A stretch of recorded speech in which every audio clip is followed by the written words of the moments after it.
Assalamualaikum warahmatullahi wabarakatuh. Perkenalkan, saya Roza Arya Rizky, calon guru penggerak angkatan 7 dari SMP Negeri 1 Tepas Selatan, Kabupaten Simalungun. Kali ini, saya akan memaparkan demonstrasi kontekstual dari pemikiran filosofis pendidikan Ki Hajar Dewantara. Siapa tak kenal Ki Hajar Dewantara? Seorang tokoh sentral dalam perkembangan pendidikan di Indonesia yang pemikiran-pemikirannya pada konteks pembelajaran telah banyak dijadikan pakem dasar dalam mendidik anak bangsa hingga kini. Ada 3 pokok yang menjadi dasar pemikiran Ki Hajar Dewantara dalam perkembangan dunia pendidikan ini, yaitu yang pertama, pembelajaran yang berpusat pada anak. Dalam maknanya, sebagai pusat pembelajaran, anak seharusnya dapat dengan mudah memenuhi kebutuhannya dalam mengenyam pendidikan. Melalui proses pembelajarannya, mereka juga perlu mendapatkan nuansa dan suasana yang menyenangkan, aman, rasa dicintai, berharga, dan tentu saja mengembangkan dirinya dengan cara yang mereka senangi. Yang kedua, pendidik menuntun kodrat anak.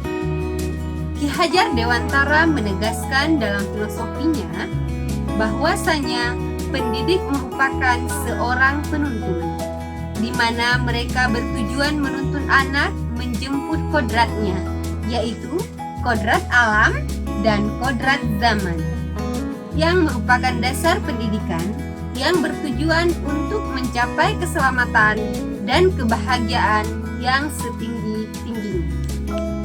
Kodrat alam merupakan lingkungan anak itu berasal, yaitu karakter dan sifat dasar yang dimiliki oleh anak yang tidak boleh dilupakan oleh seorang pendidik.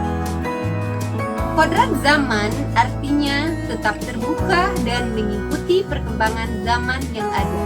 Tentunya tidak meninggalkan norma dan menginjak harga diri bangsa. Pendidik seharusnya bisa melakukan kegiatan-kegiatan pembiasaan di sekolah untuk menanamkan nilai-nilai budi pekerti dan akhlak mulia kepada anak. Dengan keterbukaan dan pembiasaan ini, anak didik mampu memantaskan diri terhadap perkembangan pendidikan, tidak hanya di Indonesia, namun juga di seluruh dunia. Peran pendidik diibaratkan sebagai seorang petani yang tugasnya adalah merawat sesuai kebutuhan dari tanaman itu, agar tanaman itu tumbuh dan berbuah dengan baik. Sedangkan anak diibaratkan sebagai biji tumbuhan yang disemai dan ditanam oleh petani di lahan yang disediakan.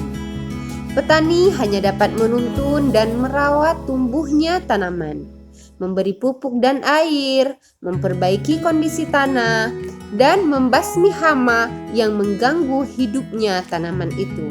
Tentunya, beda jenis tanaman, beda pula perlakuannya. Artinya, seorang pendidik harus bisa melayani segala bentuk kebutuhan metode belajar siswa yang berbeda-beda. Pendidik harus bisa memberikan kebebasan kepada anak untuk mengembangkan ide, berpikir kreatif, menguatkan karakter anak, mengembangkan bakat dan minat anak melalui bimbingan, ekskul, dan sebagainya. Tetapi, kebebasan itu bukan berarti kebebasan mutlak. Perlu tuntunan dan arahan dari pendidik agar anak tidak kehilangan arah yang dapat membahayakan dirinya. Pokok pemikiran Ki Hajar Dewantara yang ketiga yaitu trilogi pendidikan. Semboyan yang sangat terkenal dari beliau yaitu Ing Ngarso Sung Tulodo, Ing Madya Mangunkarso Tutwuri Handayani, yang artinya di depan menjadi teladan, di tengah membangun semangat, di belakang memberi dorongan. Ini yang menjadi poin utama dalam aksi guru untuk menciptakan pendidikan yang terarah dan baik kepada anak.